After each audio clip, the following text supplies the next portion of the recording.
Sama-sama kita awali dengan doa. Bismillahirrahmanirrahim. Raditu billahi rabba wa bil islam dinan wa bi Muhammadin nabiyyan wa rasulah. Rabbana zidna ilman nafi'an warzuqna fahman wasi'an. Allahumma zidna fahman nabiyyin wa hifdal mursalin wa ilhamul malaikati al-muqarrabin bi rahmatika ya arhamar rahimin. Amin. Apa kabar Bapak Ibu semua? Alhamdulillah. Ya.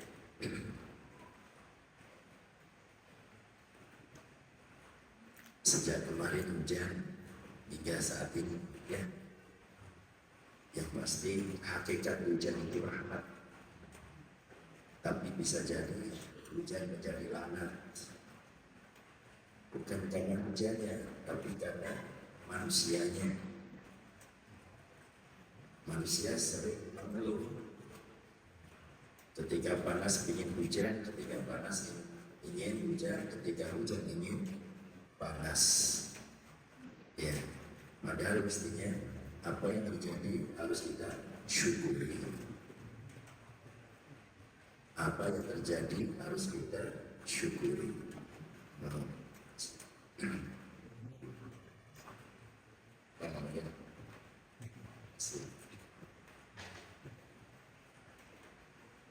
Zaharal fasadu fil barri wal bahri bima kasabat aydin nas. Tampak jelas kerusakan di lautan, di darat dan di lautan semata karena olah tangan manusia. Jadi hujan seperti ini adalah rahmat, ya. Tapi baru 2 hari kadang-kadang sudah ngeluh. Umat Nabi Musa alaihissalam yang disebut At-Tufan, yaitu tofan, angin tofan, itu hujannya Sabtu sampai Sabtu, Pak. Ya, dan itu diikuti dengan angin. Karena apa? Karena kaumnya yang mengikuti Fir'aun sudah dihidupkan oleh Allah dengan kemujian dan Nabi Musa, tapi tetap tidak beriman. Dianggapnya itu adalah sihir Nabi Musa. Maka Allah berikutnya yaitu menurunkan bala. Pertama tofan,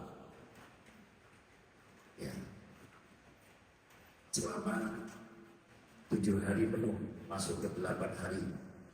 Dalam studi tafsir disebut dari hari Sabtu sampai ke Sabtu hujan terus, dan diikuti dengan petir dan angin tofan. Kemudian wajar disebutkan dalam tafsir antara ujian musibah pertama dan yang kedua itu setiap bulan selesai, selisih 1 bulan. Mereka enggak beriman, maka menganggap bahwa itu adalah sihir Nabi Musa. Maka yang terjadi jarak itu belalang. Ya, mau apa? Seluruh penjuru negeri Mesir,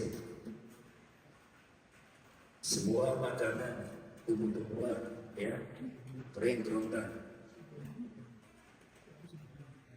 jarak, wal kumal, kutu. Pada zaman Nabi Musa ada ujian, ujian Nabi Musa itu termasuk kutu. Sisa makanan yang dimakan oleh jarak, oleh belalang itu dihabisi oleh kutu. Setelah kutu, mereka tetap tidak beriman, dianggapnya itu adalah sihir Musa. Maka berikutnya Allah Subhanahu wa Ta'ala mengirimkan At-Tufan, yaitu kodok. Kodok dalam Quran itu juz 9, teks 79 surah Al-A'raf. Ya. Kodok mengganggu. yang mengganggu suaranya kemudian loncat-loncat naik. Ya, kita ada nyamuk aja sudah terganggu. Nyamuk cuma gigit doang ya. Kalau loncat-loncat sama suaranya mengganggu. Kalau selesai mereka tidak beriman, maka pada semua yang berupa cair berubah menjadi darah. Itu pun tidak mendongkrak hati daripada kaumnya Nabi Musa alaihissalam. Ya, jadi sampai darah sebagai apa? Sebagai mujizat Nabi Musa alaihissalam. Ya, Masya Allah.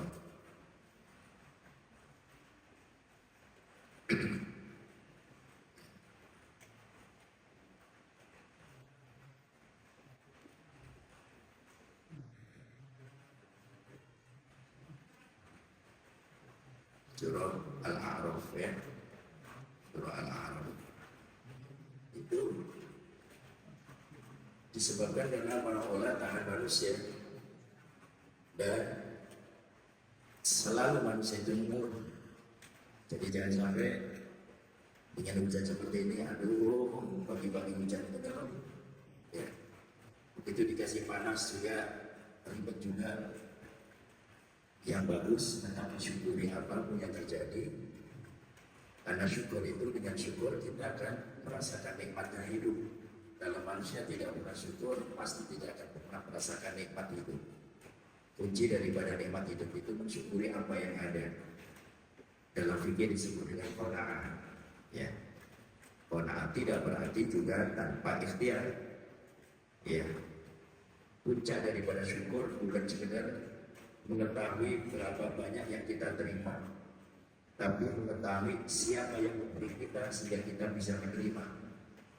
Allah Subhanahu wa Ta'ala. Semua itu adalah ajaran Rasulullah Sallallahu Alaihi Wasallam.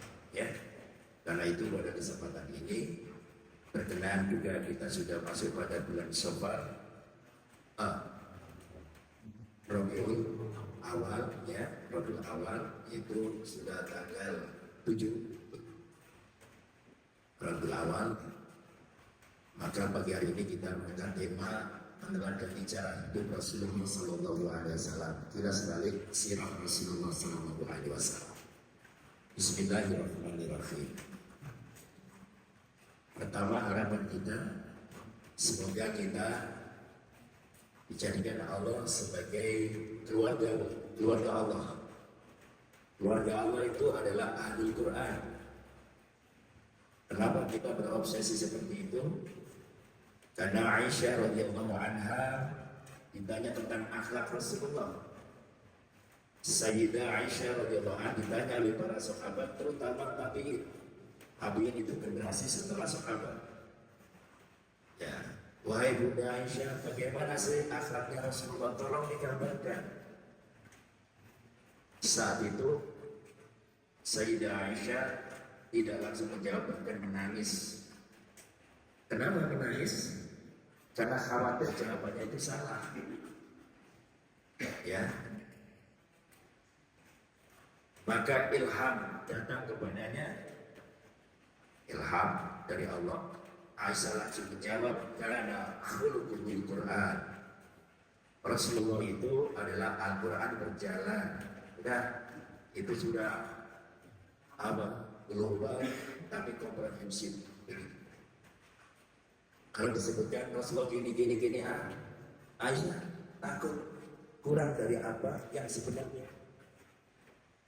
Maka Ibunda Aisyah mengatakan karena khuluqul Quran. Rasulullah itu Al-Quran berjalan. Jadi apa yang tertuang di dalam Al-Quran itulah akhlak Rasulullah Sallallahu Alaihi Wasallam. Nah, kita memiliki komitmen terhadap Al-Quran, mulai mengimani, mempelajari, mengamalkan, dan mendakwakan. Maka Ya, iman. Kita belajar kalau nggak ada iman, potretnya senang orang-orangnya. Bagaimana saat masanya senang orang-orangnya belajar di tanah suci Mekah sampai hafal Quran pada pemerintah Hindia Belanda. Begitu dari Mekah dengan nama samaran Abdullah, lalu dikirim ke Aceh, bukan untuk memperbaiki umat, tapi menghancur umat Islam dari dalam.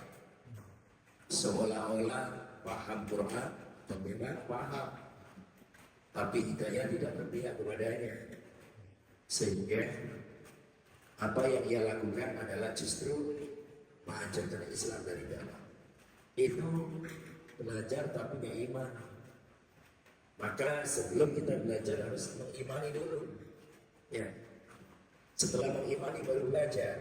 Jadi salah orang tidak iman tapi belajar. Bahkan hafal 30 juz. Di Bandung itu ada anak cucu ya cicitnya. Saya pernah ketemu di waktu ngajar di Salman di IBB ya. Uniknya sebab orang-orangnya sendiri tidak sholat, tapi perintah kepada anak-anak cicit-cicitnya itu harus sholat. Itu Pak. Betapa mahal harga sebuah hidayah. Ya, betapa mahal harga sebuah hidayah. Dia sendiri nggak sholat, tapi memerintahkan cucu-cucunya sholat. Kenapa demikian? Ya, karena nggak ada iman, hanya cukup belajar. Karena itu belajar Quran ini harus didasari ya iman dulu. Setelah iman belajar, ya, belajar tapi tanpa iman. Barangkali lebih canggih iblis daripada manusia yang hanya belajar tanpa iman. Tadi itu mempelajari doang, ya. Iman tanpa belajar, iblis itu beriman, Pak. Percaya tentang kemahaan Allah. Makanya iblis itu izin kepada Allah dengan bersumpah, demi Zatmu Tuhan, Engkau kecampakkan kami ke neraka, siap. Tapi dengan Zatmu Tuhan, berikan kesempatan aku 2 hal. Pertama, berikan kesempatan aku menggoda anak cucu Adam. Sebab asbab dari anak cucu Adam itulah Engkau jadikan aku sebagai calon penghuni neraka. Yang kedua, berikan kesempatan aku untuk hidup selama-lamanya. Maka Allah firmankan, disebutkan bahwa engkau adalah makhluk yang diberikan tanggung hidupnya. Artinya diberikan kesempatan hidup sampai datang hari kemudian. Logikanya, kalau iblis tidak percaya tentang kemahaan Tuhan, untuk apa harus izin kepada Allah? Jadi keimanannya sebenarnya luar biasa, tapi sayangnya sombong, ya. Ketika Allah firmankan kepada segenap makhluk termasuk malaikat, Allah maklumkan kepada makhluk saat itu bahwa Allah tidak menciptakan sesuatu makhluk yang namanya Adam, yang fungsi hidupnya sebagai khalifah fil ardh. Semuanya tunduk satu iblis. Ya, wa qala rabbukal malaikatu inni ja'ilun fil ardi khalifah. Qala, malaikat semula juga bertanya, ataj'alu fiha ma yufsidu fiha wa yasfiku dima? Tuhan, kenapa engkau tidak ciptakan makhluk yang paling-paling merusak dan menumpahkan darah? Ataj'alu fiha ma yufsidu fiha wa yasfiku dima wa nahnu nusabbihu bihamdika wa nuqaddisu lak. Sedangkan kami ini ya Allah senantiasa bertasbih padamu, mensucikan Zat-Mu.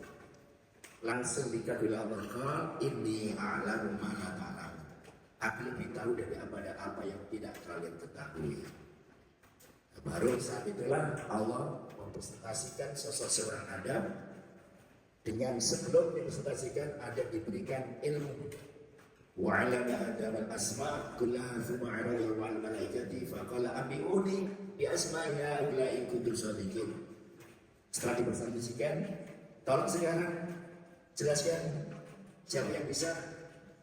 Ada yang bisa dikasih nama-nama. Dalam studi tafsir disebut nama-nama asma itu sampai seluruh bahasa seluruh dunia. Ya, itu diajarkan kepada Nabi Adam. Maka cukuplah malaikat menyatakan qalu. Ya. Gimana jawabannya malaikat? Qalu subhanaka la ilma lana illa ma 'allamtana innaka antal alimul hakim. Itu malaikat. Tapi iblis tidak mau. Aba wastakbaru wa kana minal kafirin. Dia sombong dan dia enggan. Dia termasuk makhluk-makhluk yang kufur di hadapan Allah. Jadi singkatnya, kalau kita hanya iman tanpa belajar juga sia-sia. Ya, kalah dengan imannya iblis. Kalau kita belajar tanpa iman, kalah dengan senok orang geronya. Maka sekali tiga uang, iman dan belajar. Nah, belajar mulai daripada makharijul huruf, sifat-sifat huruf Al-Quran. Lalu kita terjemahkan, kita pahami isinya. Ya, lalu puncaknya yaitu pengamalan. Yang ketiga adalah pengamalan, amal. Karena amal itu merupakan esensi daripada ilmu. Ada ilmu tanpa amal. Amal rumah tidak terlalu baru. Maka ibadahnya tidak diterima oleh Allah. Makanya kita ini bukan taklid tapi ittiba. Ya, kalau taklid itu tidak ngerti apa-apa.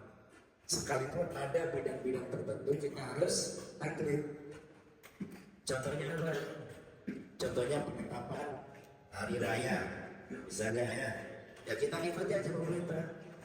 Di sana ada beberapa ahli untuk melakukan ruqyah hilal. Nah, jadi tidak mesti kita harus datang melihat matahari, melihat bulan, tidak. Nah, kalau seperti itu adalah kita ikuti apa adanya. Tapi dalam bidang ilmu yang lain kita harus ittiba. Ittiba itu tidak takut buta, ya. Belajar. Jadi mengikuti belajar itulah ittiba kita. Ada persamaan persepsi tentang pendapat kita dengan Imam Abu Hanifah. Ada kesamaan persepsi pendapat kita dengan Imam Malik. Ada kesamaan persepsi pendapat kita dengan Imam Syafi'i. Ada persamaan persepsi kita dengan pendapat Imam Ahmad bin Hanbal. Kenapa? Karena kita membaca. Oh, pas cocok. Oh, ini nggak pas cocok. Itu namanya ittiba.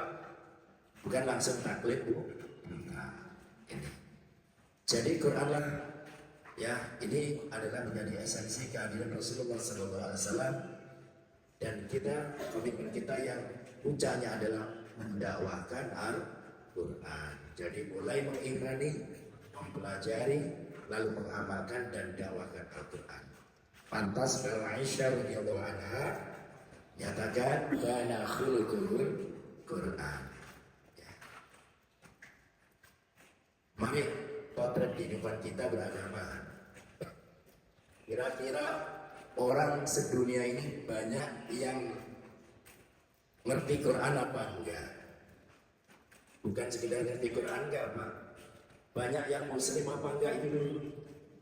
Ya, sebab muslim banyak yang enggak paham. Ya, kita bicara agama aja nih. Bukan bicara masalah belajar Quran, ya. Kita bicara masalah di dunia ini kira-kira muslim dan non-muslim banyak yang tidak muslim atau banyak muslim. Mari kita cek populasi umat muslim dan agama dunia. Ini. Jadi bagaimana bisa meneladani hidup Rasulullah? Bandingannya hanya 21%. Ini tahun 2010 ya.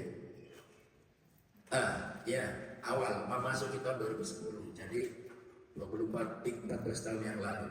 Kami sengaja flashback ke belakang, nanti perkembangan dari ini bagaimana. Islam hanya 21%. Kristiani 33%. Ya, kemudian Yahudi, Judaism 0,22%. Agama-agama lain 6%. Hinduism 14%. Ya, Buddha 6%. Yang nggak jelas agamanya di dunia ini 16%. Saya pernah mendatangi patung Buddha, ya, mungkin yang terbesar di dunia, yaitu di Colombo, Pak, di Sri Lanka. Ya, itu pernah kita transit ke sana, lalu ada waktu untuk diajak jalan-jalan. Ya. Nah, kita secara formal jalan-jalan dan ada guide-nya, orang setempat, juga orang Buddha. Nah, akhirnya diturunkan, ditunjukkan patung Buddha, Wazar, ya, sambil begini. Nah, kita maunya narsis, selfie yang dimarah besar-besar. Ya, kenapa dimarah? Bukan melarang selfie-nya, tapi caranya. Ini pelajaran besar bagi saya ketika di Mekah. Kenapa? Karena kita membelakangi patung Buddha. Jadi seolah-olah kita foto, kemudian di sana di belakang ada patung Buddha. Wah, itu orang Buddha marah sekali. Kenapa? Ini Tuhan kami kok dibelakangi seperti itu. Itu ya. Mari bandingkan sekarang kita di Mekah. Habis-habisan selfie-selfiean di Ka'bah. Ka'bah dibelakangi. Lebih utama mana Ka'bah dengan patung Buddha? Itu pelajaran besar bagi saya. Ya, Allah, orang Buddha saja yang menghormati patung Buddha habis-habisan dan berani marah-marahin kita yang bukan Buddha. Kita umat Islam yang Ka'bah itu kiblat kita sendiri, ya karena mungkin ketidaktahuan atau kebodohannya. Sejak itulah kemudian saya nggak berani kalau foto di Ka'bah itu begini jadi Ka'bah. Paling tidak sana Ka'bah nah begini. Jadi kita tidak membelakangi Ka'bah. Ya. 6% di dunia. Karena apa kepentingan pada waktu itu? Karena tahun 1977 kan pernah ya pesawat Garuda yang jatuh, jamaah haji semuanya wafat, yang kemudian semuanya dimakamkan di Surabaya, di makam Sunan Ampel Surabaya. Sampai sekarang ada nama-namanya itu.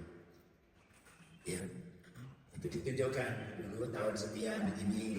Garuda jamaah haji Indonesia jatuh di sini ini dekat laut ya di Colombo.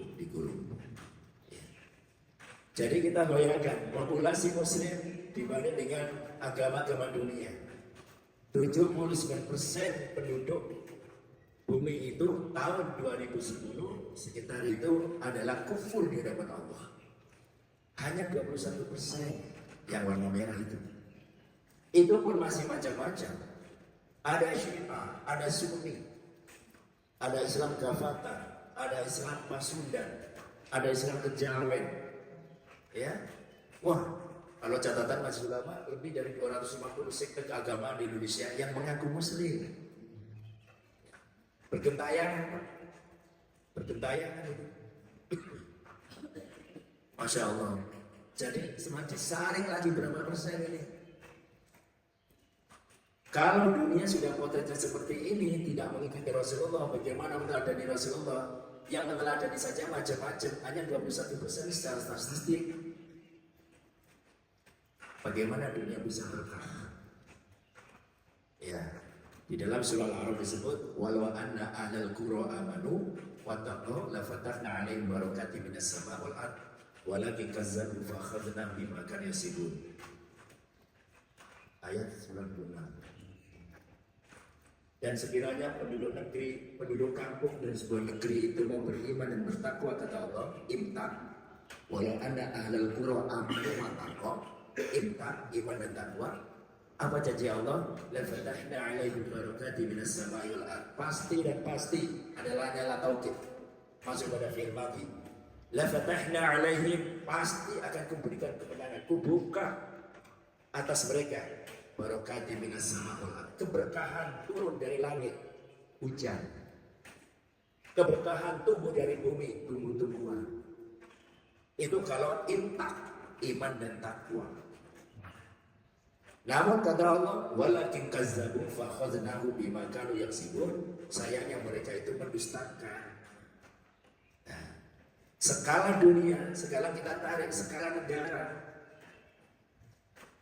Bagaimana kalau penduduk sebuah negeri itu kalau masyarakatnya itu banyak yang tidak syukur, tidak mengikuti jalan hidup Rasulullah, pasti dicabut yang namanya itu berkahnya.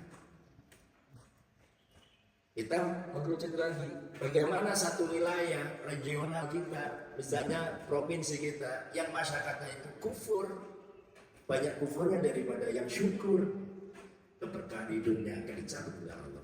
Ditarik lagi tingkat kota kabupaten. Bagaimana sebuah kabupaten atau kota kalau penduduknya itu banyak yang kufur daripada yang syukur, keberkahannya dicabut oleh Allah. Ditarik lagi kecamatan, ditarik lagi kelurahan, ditarik lagi RW, ditarik lagi RT, ditarik lagi keluarga kita. Gitu. Bagaimana bisa hidup berkah kalau keluarganya itu tidak meneladani hidup Rasulullah. Jadi ini ya skala, mulai skala kecil sampai besar. Skala kecil ya tingkat RT keluarga kita ini. Ada suami, ada istri, ada anak, ada cucu, ada menantu ya. Kalau ternyata pengamalan agamanya enteng-enteng aja, bagaimana hidup berkah? Banyak maharta tapi rasanya nggak barokah. Yang satu mungkin hidupnya cukup-cukup saja, nggak begitu banyak tapi cukup. Perhatikan, lihat internal kita. Ya, nah itu semua karena keteladanan Rasulullah. Bagaimana tahun 2007 seperti ini perkembangannya? Kemudian tahun 2010 tadi berkembang lagi setelah 2010. Alhamdulillah Muslim secara trending adalah naik, yang semula 21% menjadi 23,6%. Kristen yang 33 berubah menjadi 31,5%. Artinya trending di dunia agama Islam itu adalah menaik. Yahudi sendiri mana? Yahudi. Ya. Israel itu agama terbesar Yahudi. Yang kedua Islam. Yang ketiga Nasrani. Saya pernah lihat masjid-masjid di sana di Tel Aviv. Banyak masjid sebenarnya. Dan tentara juga banyak yang Muslim. Terutama yang di dunia pendidikan, para dosen. Dan asal tahu ya, Ramadan di sana itu libur sekolah, ya. Allah. Gimana seperti sebenarnya bisa pembantaian penduduk sipil dari Palestina? Itu kepentingan politik, kepentingan penguasa. Kalau masyarakatnya sebenarnya masyarakat yang seperti kita, ya familiar, Tapi ini penguasa yang di-backup oleh politik global, ya, penguasa. Ya. Jadi ketika ini bom terjun sana, saya merasakan ya Allah di situ terapung sekarang dibalas oleh Hamas, ya, oleh tentara Islam, kena itu. Ada masjid yang tertua namanya Masjid Mahmudiyah. Ya, saya sempat sholat di sana, ya, Mahmudiyah. Itu tertua di sana. Saya di puncaknya melihat ada 8 menara tinggi, menara masjid. Ya, tapi yang saya datangi cuma satu, yaitu Mahmudiyah, karena di situ adalah masjid yang tertua di Israel.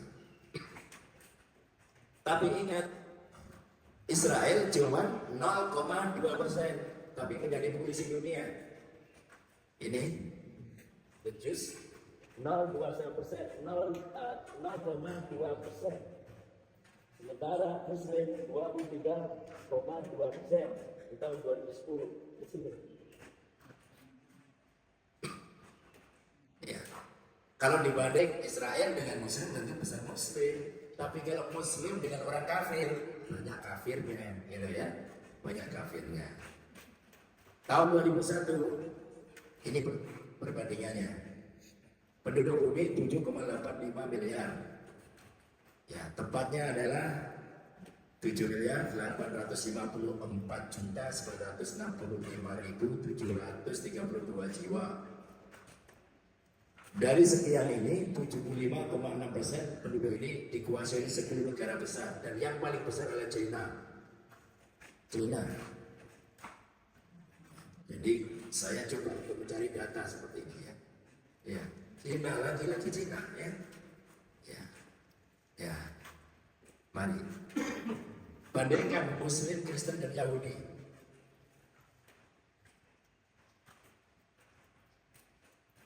Tahun 2020 1,9 miliar. Jadi menempati 24% dari populasi penduduk bumi. Itu Islam. Kristiani 21 2,5 miliar, 32%. Bandingkan kira-kira 1,9 ya. Tapi temannya naik Muslim ya. Yahudi gak sampai berapa puluhan juta, hanya 14 juta penduduk Israel. Itu pun tersebar di beberapa negara. Di Israel sendiri ya cuma 6.336.400. Di Amerika 5.700.000. Ya di Prancis ini yang dominasi ya 460.000. Hanya mereka berkumpul ya berkumpul. Melihat dari tatanan seperti ini, siapakah yang mereka sebagai pengikut meneladani kehidupan Rasulullah SAW? Kita cek wilayah Muslim sekitar itu, tengah, katakan timur tengah, ya, timur tengah. Ada bantuan mereka. Indonesia bagian daripada timur tengah dari warna. Mas saya berpikir tentang ada ayat itu begini, wa adzin fin nasi bil haji ya'tuka rijalan wa 'ala kulli dhamiri yatina min kulli fajjin 'amik. Itu surah Hajj. Surah ke-20. Ya. Ke-20. 2 ke 20. Surah Hajj. Hai Ibrahim, kumandangkan haji kepada segenap manusia di penjuru dunia. Wa adzin fin nas. Ibrahim mengatakan, ya Tuhan, bagaimana aku bisa memperdengarkan mereka suaraku lirih, kecil, gak mungkin Tuhan. Tapi Allah tetap firmankan, wa adzin fin nas bil hajj. Kumandangkan dengan haji. Hai Ibrahim, bukan suaramu yang akan diperdengar, tapi ikhtiar suaramu itulah Allah yang memperdengarkan mereka. Ya tuh dari jalan, mereka akan datang dengan kaki. Itu dalam pendidikan tafsir, yaitu mereka lewat jalan darat. Yaitu dari jalan wa'ala kulli dhamirin ya'tina min kulli fajjin 'amik. Dan mereka sebagian akan datang dengan menunggang unta yang kurus. Ya, unta yang kurus. Maka dalam makna konteks unta yang kurus itu menunjukkan tempat yang jauh. Mana yang jauh? Negara yang jauh dengan Saudi, Indonesia. Australia memang ada, tapi tidak menjadi hitungan. Tidak merupakan kalkulasi data dari mayoritas penduduk Muslim. Hanya beberapa saja kan. Nah Indonesia makanya ini batas warnanya sama dengan Timur Tengah. Tapi Indonesia kan macam-macam. Ya, dari Sabang sampai Merauke. Mana itu? Kemungkinan Jawa Barat. Ya, Indonesia kan ada bagian timur, ya bagian Sorong dan sebagainya. Mana itu Muslim tinggal juga. Jawa, di Pulau Jawa, Jawa Timur, Jawa Tengah, Jawa Barat. Kayaknya Jawa Barat yang mayoritas Muslimnya. Hitung lagi kalau begitu Jawa Barat itu mana? Insya Allah Bandung. Bandung dicari lagi, Bandung itu banyak kecamatan. Mana? Insya Allah Antapani. Antapani itu juga luas. Mana? Jalan Purwokerto. Mati kita. Alhamdulillah subuh ini ya, ini mewakili. Ya. Jadi bahwa ibu menjadi duta ya Allah. Di mana jamaah suruh yang istiqomah. Masya Allah, mewakili posisi populasi Muslim dunia. Amin. Juga diterima Allah Subhanahu Wa Taala. Ya. Itu kalau kita itu kalkulasi ya, kalkulasi matematika seperti itu. Jadi Indonesia bagian daripadanya. Ibrahim diperintah oleh Allah wa adzin fin nas bil haji ya'tuka rijalan wa la kulli dhamin yatina min kulli fajjin amik. Ibrahim kumandangkan haji. Sekarang anak-anak kecil ngerti. Musim haji itu kan ngerti, oh ada haji, gitu kan ya. Tidak perlu dibilang. Kenapa? Kupingnya sudah diperdengarkan oleh Allah, familiar dengan istilah haji. Itu, ya, masalah haji. Ini apa? Mari kita cek kantong-kantongnya. Ternyata kantong-kantong ini berada di 5 negara besar. Bukan negaranya besar, tapi jumlah penduduk muslimnya yang besar. Pertama Indonesia, paling bawah, pinggir. Lalu Pakistan, ya, agak ke atas. Kemudian ke bawah India, kemudian agak ke kiri itu Bangladesh. Lalu yang menjadi juga adalah Nigeria, Afrika ya. Jadi bukan Egypt, bukan Mesir, bukan Turki sekarang mengalami pertumbuhan Muslim dan budaya. Ya. Bahkan bukan sahabat Saudi Arabia dari jumlah kuantitasnya. Indonesia pertama. Sementara kita tahu bagaimana kemusliman warga Indonesia. Ya, kelasnya ya nggak maju, nggak turun. Itu. Jadi Indonesia menjadi parameter sebenarnya dunia.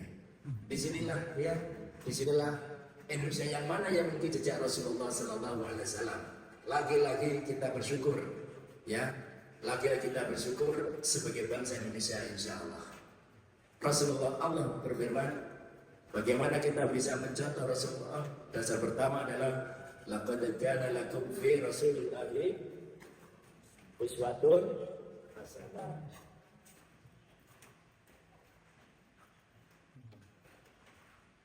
Liman kana yarjullaha wal yawmal akhir wa dzakarallaha katsira. Sungguh telah ada pada diri seorang Muhammad Rasulullah ini. Apa itu uswatul hasanah, suri teladan yang baik. Siapa yang bisa mengambil, yang bisa metik tentang uswatul hasanah Rasulullah? Pertama, liman kana yarjullaha, orang yang selalu mengharap kepada Allah. Mengharap karunia Allah, mengharap pengampunan Allah, mengharap ridho Allah, mengharap rezeki Allah ya. Itulah orang yang bisa mencontoh, mengambil, memetik sunnah Rasulullah. Yang kedua, wal yaumil akhir, orang yang percaya tentang hari akhirat. Gak mungkin orang itu kalau tidak percaya akhirat lalu mengikuti Rasulullah, gak mungkin ya. Dan yang ketiga, wa dzakarallaha katsira, mereka yang banyak ingat kepada Allah. 3 kelompok banyak ingat kepada Allah. Surah Al-Ahzab. Bapak sekalian, salah satu faktor tanda keimanan dan ketakwaan kita kepada Allah adalah meyakini bahwa Rasulullah SAW adalah sosok dan figur uswatun hasanah. Dan kita yakini itu merupakan pelajaran tauhid. Banyak orang besar, tapi kenapa bukan mereka? Banyak orang tenar namanya, tapi kenapa bukan mereka? Yang saya contohkan di dalam ilmu pengetahuan dulu pernah saya singgung ya. James Watt, Thomas Edison, Neil Armstrong, Kissinger, Aristoteles, Plato, Socrates, Einstein, Galileo, Isaac Newton, Michael Hart, Stephen Hawking. Itu orang-orang besar. Ilmunya kayak apa? Bahkan hingga detik ini mendunia siapa penemu listrik.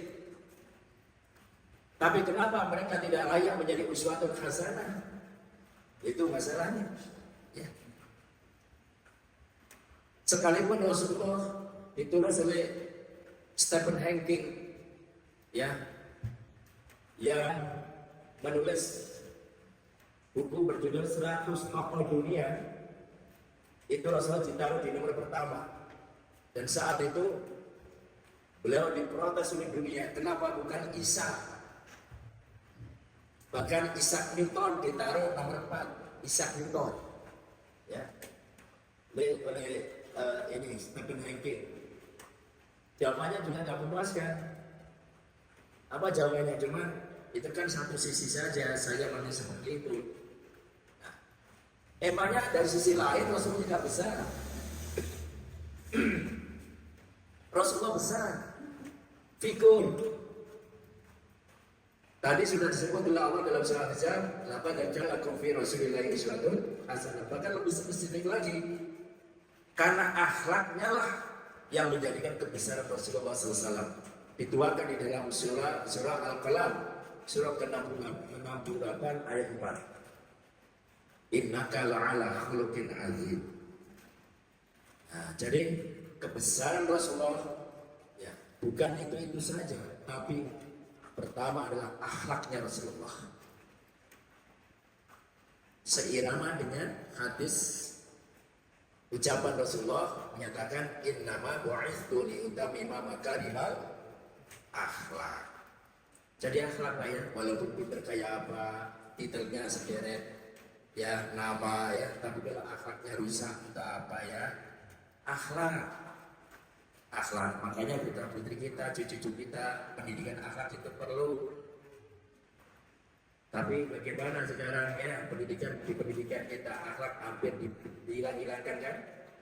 Tahu-tahu yang punya kewenangan bukan muslim, yang menangan leta kan? Tahu kemarin anaknya dibaptis ya, walaupun dia keturunan Yaman, Arab. Orang banyak menyangka bahwa dia muslim, kok bisa mengeluarkan kebijakan-kebijakan. Ya, tapi tahu-tahu dengan datangnya Paus Yohanes, loh, satu-satunya anak Indonesia yang dibaptis langsung di Paus, ternyata anaknya dia. Ya, loh, bukan muslim, kecelek. Ya. Pendidikan akhlak bersilah itu. Maunya apa negeri kita kalau tidak ada akhlak? Ya, pinter, kecerdasan intelektual, ya, intellectual quotient. Kalau tidak diikuti dengan emotional quotient dan spiritual quotient, hancur. Ya, tata krama, sopan santun, adab asor. Sekarang sudah pudar. Di pesantren aja kalau dulu kira ada kiai, ada guru, itu dia yang guru. Sekarang leber ya. Ya, terima Masya Allah ya. Ya, jadi tidak ada ungguh-ungguhnya. Akhlak itu sebenarnya ya. Ya tentu kalau keterlaluan juga nggak bagus ungguhnya itu. Kalau di pesantren Jawa Timur itu Pak dan ngesor. Kalau ada gini begini tuh jalannya itu ngesor. Ya, kalau kedengaran. Jalan pakai dengkul itu lah ya. Jadi nggak sampai menundukkan pantatnya di atas. Enggak, saat itu ngesor. Jadi setiap itu situ sudah ingin kiai sholat izin mau pulang. Begitu pulang mundur, hormat. Beda ya, beda di Jawa Barat beda ya. Betul. Itu akhlak. Tentu kita harus antisipasi tidak sampai mengkuduskan. Innaka wa innaka la'ala khuluqin adzim. Ya, masih ada waktu. Bapak sekalian, akhlak Rasulullah itu diekspresikan dalam 4 hal. Ada fi'lan, ada qaulan, ada takriran, ada sifatan. Fi'lan itu apa? Perbuatan Rasulullah. Makanya hadis itu ada langsung Rasulullah berbuat. Jadi gak usah banyak ngomong. Fi'lan. Yang kedua qaulan, diucapkan. Kita belum tentu mengetahui Rasulullah berbuat. Contohnya ucapan itu Rasul bersabda, innamal a'malu binniyat wa innamal likulli imri'in ma nawa. Faman kana hijratuhu ila Allah wa rasulihi fa hijratuhu ila Allah wa rasulihi wa man kana hijratuhu ila dunya aw imra'atin yakuna fa hijratuhu ila ma hajara ilaihi. Itu contoh qaulan sabda Rasulullah. Kalau fi'lan itu sahabat mengatakan, aku melihat Rasulullah kalau salat itu bla bla bla bla bla. Itu fi'lan namanya. Jadi Rasul sendiri tidak bersabda, tapi Rasul berekspresi. Itu ya. Makanya kita jangan nuduh dulu. Hadis itu tidak selalu disabdakan. Bahkan hadis tidak selalu diekspresikan Rasul dalam bentuk performa nyata. Yang ketiga takrir. Takrir inilah yang kadang-kadang menjadi perselisihan. Takrir itu ketetapan. Rasulullah tidak berbuat, Rasulullah tidak melarang, Rasulullah tidak perintah. Tapi Rasulullah respect. Rasulullah respect. Tidak melarang, tidak perintah. Contoh, kalau saya baca belum ketemu Rasulullah itu sholat qoblal maghrib, ya. Tapi ketika Rasulullah melihat sahabat sholat qoblal maghrib, dibiarkan Rasulullah sendiri tidak sholat qoblal maghrib. Nah itu namanya Rasul tidak perintah tapi melarang. Apakah perbuatan sahabat itu merupakan cerminan hadis? Iya. Kalau khobar itu perbuatan sahabat, Rasulullah sudah wafat. Tapi kalau Rasulullah masih hidup, walaupun itu diekspresikan oleh sahabat, itu termasuk hadis, tapi tipenya takrir. Ya. Hadis tapi takrir. Karena ada hadis bilang, ada kaulan, ada takrir. Kalau perbuatan sahabat, Rasulullah sudah wafat, itu perlu dicontoh enggak? Kalau bagus ya dicontoh, tapi bukan hadis, itu khobar. Atau disebut dengan athar dalam ulumul hadis. Dan yang keempat sifat. Sifat itu sudah nempel karakter Rasulullah SAW. Contohnya Rasul itu mudah tersenyum melihat umatnya. Rasul itu senyum ketika ketemu dengan para sahabat. Rasul itu kasih sayang, Rasul itu dermawan. Apalagi ada orang minta, enggak diminta saja Rasulullah SAW memberi. Itu sifat Rasulullah SAW. Nah, enggak bisa dilihat. Cuma dampak daripada sifat itu yang bisa dilihat, ya. Walaupun tidak disadarkan, walaupun tidak dilarang, tapi itu sifat. Itulah macam-macam hadis. Maka yang kita teladani itu ada 4 hal ini. Ada fi'lan, ada qaulan, ada takrir, ada sifatan. Jangan mudah kita mengatakan kamu berbuat begini itu disabdakan Rasul enggak? Entar dulu. Kamu beramal seperti itu dicontohkan Rasul enggak? Entar dulu.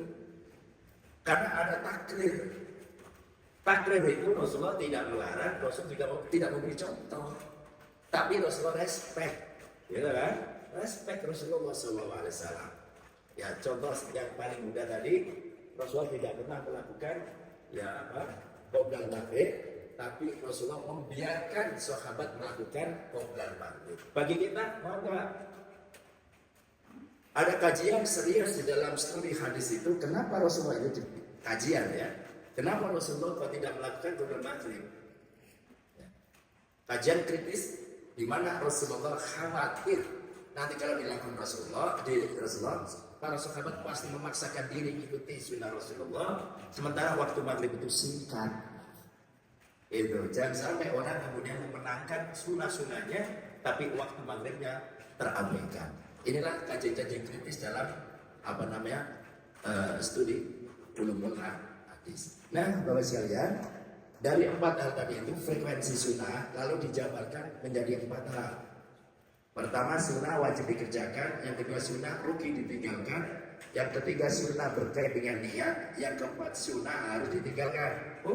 Harus ditinggalkan. Sunnah itu kan mesti dilakukan, tapi yang ditinggalkan ada. Mari kita cek. Sunnah wajib dikerjakan. Contohnya, ya akhirnya menjadi wajib. Rasulullah mencontohkan 7 anggota badan ketika sholat. Ya, Bapak Ibu, wajah kita, 2 telapak tangan, lalu 2 lutut kita, lalu 2 ujung kaki kita. Itu kalau sholat wajib nempel. Ya, jangan sampai ada tangannya nempel, dahinya nggak nempel, kakinya nempel. Atau anak-anak kita, dahinya nempel, tangan kita, kakinya jentik ke atas. Ya, itu nggak sah. 7 anggota badan ini dicontohkan Rasulullah lewat Jibril dan wajib kita ikuti persis. Tidak ada tawaran untuk kecuali yang sakit. Ya, sakit aja kalau nggak bisa duduk ya, bahkan bisa berbaring. Ya, kecuali yang normal-normal aja. Nih. Yang kedua, sunnah rugi ditinggalkan. Sunnah rugi ditinggalkan. Bagi Rasulullah hampir wajib, tapi kita boleh untuk meninggalkan, cuma rugi besar. Apa itu? Dia mulai sholat malam. Bagi pribadi Nabi wajib. Tapi bagi kita boleh kita tinggalkan, tapi rugi. Rugi itu sudah mendekati bencana, ya, musibah. Ya. Makanya kita sebagai orang yang istiqomah dalam amalan, ya, sholat tarawih itu bagi kita ringan sekali, ya, 11 rakaat. Kenapa? Karena setiap hari sudah kita lakukan, ya kan? Setiap hari kita bisa. Ya, kalau buat kadang-kadang kosong, oke, tapi frekuensi seminggu masa cuma sekali sholat malam? Ya, kalau sekali tidak sholat malam, oke. Kalau Rasulullah nggak pernah tidak sholat malam. Dalam sejarahnya Rasulullah sekali sholat malam karena kesiangan, kemalaman tidurnya. Itu pun dikodok siangnya. Saya juga, dikodok Rasulullah tidak sholat malam itu. Dikodok. Jadi selama hidup beliau tidak pernah meninggalkan sholat malam. Maka pantas ketika Aisyah bertanya kepada Rasul, ya Rasulullah, bukankah Tuhan itu adalah hamba Allah yang sudah dijamin surga? Tapi kenapa Tuhan berjungkir balik setiap malam? Tuhan, kaki Tuhan bengkak ya Tuhan. Rasulullah bengkak Pak. Sebab apa? Banyak duduk, banyak jungkir balik sholat malam. Kalau kita bengkaknya kaki kita, sebab apa? Asam urat. Ya ini bedanya ya. Bedanya. Ini Rasulullah setengah wajib. Kita boleh kita tinggalkan tapi rugi. Kita bisa merasakan rugi kalau sudah membiasakan sholat malam. Sehingga sekali kita tidak sholat malam, ada sesuatu yang hampa rasanya. Ya Allah, sudah kesiangan tidurnya, nggak dapat sholat malam. Ingat, kalau sudah punya perasaan seperti itu, kita sudah mendapatkan manisnya iman. Ya, kulul minal iman. Tapi kalau kita tenang-tenang saja, sholat malam ya enggak, ya biasa, kita belum punya rasa manisnya iman. Seperti mungkin Bapak Ibu ketika kita rombongan keluar pakai bus, rombongan RW, RT, ya, atau DKM, sudah jam 2 belum sholat. Padahal itu masih dekat aja. Maunya mandi jamaah. Kalau udah niat di jamaah oke. Tinggal jamaah apa? Qadim apa? Takhir. Tapi ini tidak ada informasi jamaah takdim atau takhir. Nah, ada orang yang resah hatinya, ada orang yang tenang-tenang aja. Diajak sholat ya ayo, nggak diajak sholat juga enggak.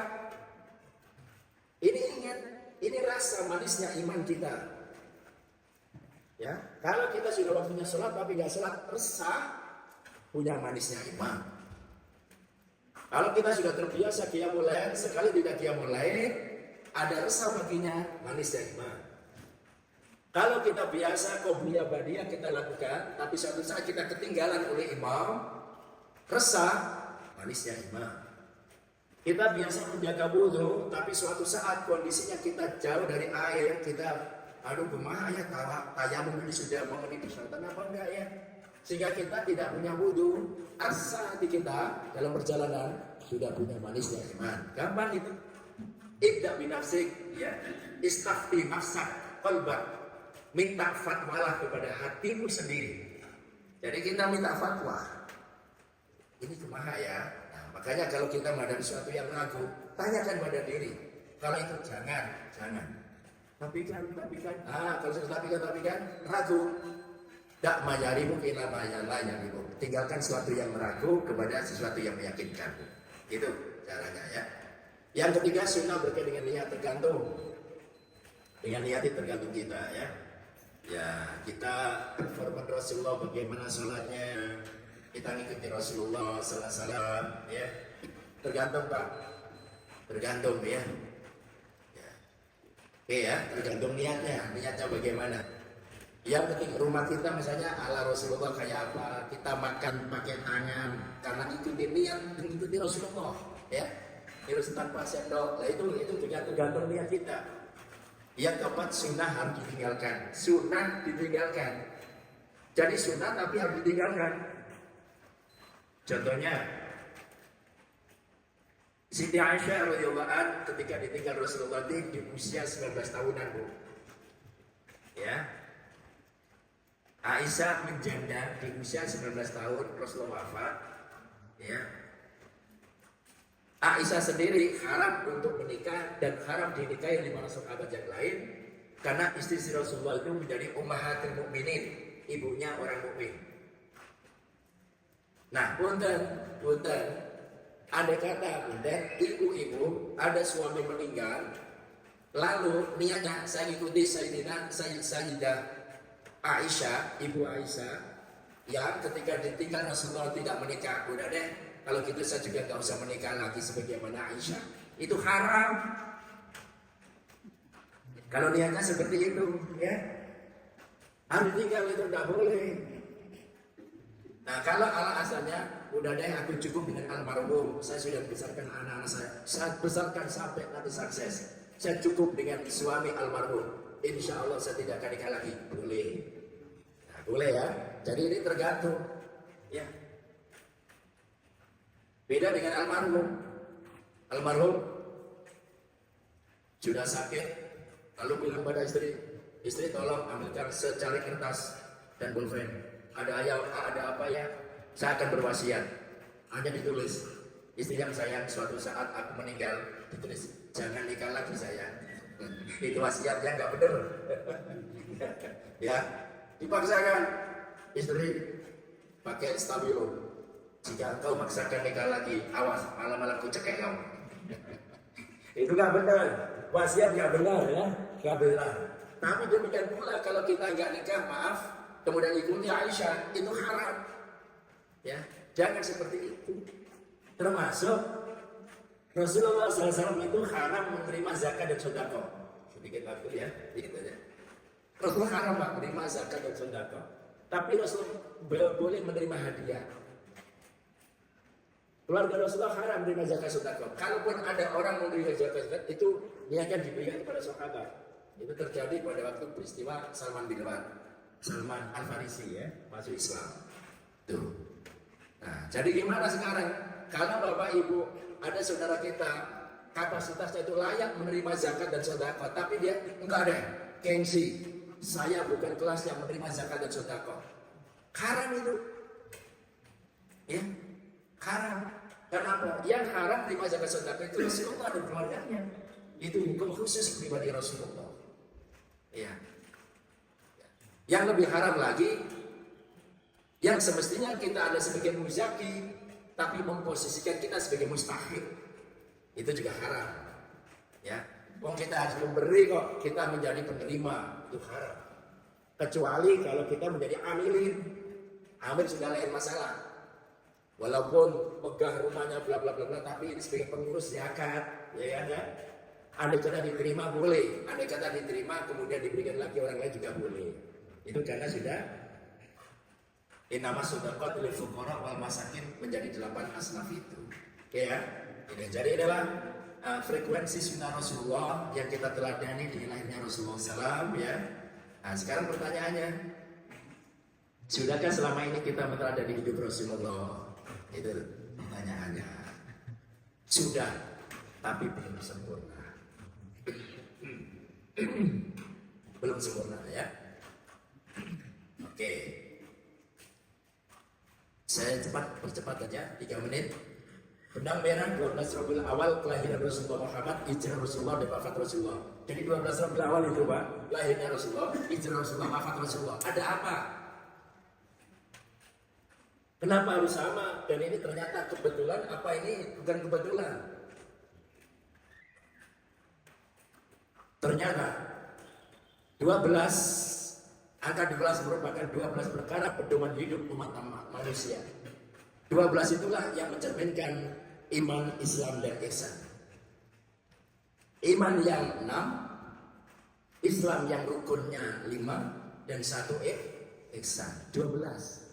Sehingga siapa orang yang mengamalkan 12 perkara selama 12 masa, maka hidupnya mendekati kesempurnaan sunnah Rasulullah SAW. Jadi 12 Rabiul Awal itu bukan angka kebetulan. Karena buktinya dalam tarikh Islam disebut Rasulullah wafat tanggal 12, Rasulullah hijrah juga mulai tanggal 12, Rasulullah lahir juga tanggal 12. Maka dalam studi hadis ya dikaji mendalam, akhirnya ditemukan sebuah konklusi di mana Iman, Islam, ihsan merupakan 12 perkara dilakukan selama 12 masa. Sempurnalah kita sebagai pengikut sunnah Rasulullah SAW. Iman, syahadat, sholat, iman pada Allah, malaikat, kemudian kitab, Rasul, hari akhir, takdir, 6 kan? Kemudian yang Islam, syahadat, sholat, zakat, saum, haji, sudah 11, 5 sama 11, dan 6, dan satu lagi ihsan. Ayul makna ihsan, anta'budu wa ka'annaka tarahu wa illam tara ka'annaka yarah. Yaitu kita beribadah pada Allah seolah terjadi dialog direct, langsung kepada Allah. Dan kata Nabi, bila engkau tidak mampu untuk berdialog dengan Allah, yakinkan bahwa kita sedang diawasi oleh Allah. Itulah ihsan. Jadi ihsan itu luar biasa, perpaduan kolaborasi antara iman dengan Islam.